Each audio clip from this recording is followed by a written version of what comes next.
Hello students, today we will learn how to solve problems of for and while loop in Python. So in the last video we discussed about Python loops, looping in Python, and we discussed about for loop and while loop.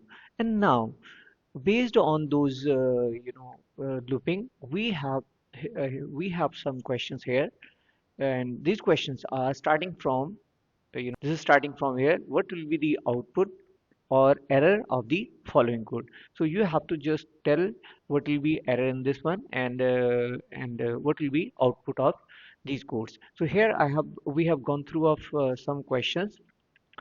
These are starting from A, B, and you can see here C. Then question number D, E.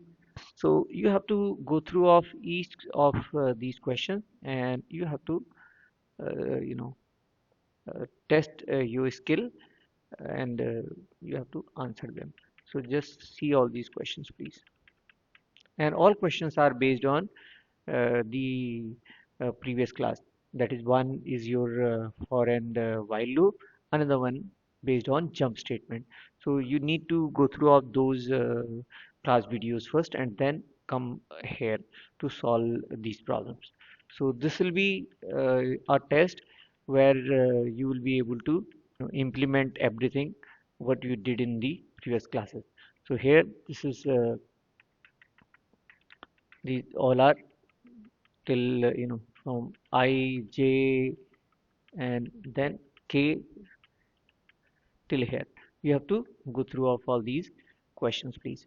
So if you have any problem, any doubt, please feel free to discuss. And if you have any doubt about the previous class explanations, and you can raise your questions, I'll try to solve them out. And because these questions are absolutely based on those concepts. So hope you will be able to do, and you will be able to answer all these correctly. So thank you very much for seeing this, please.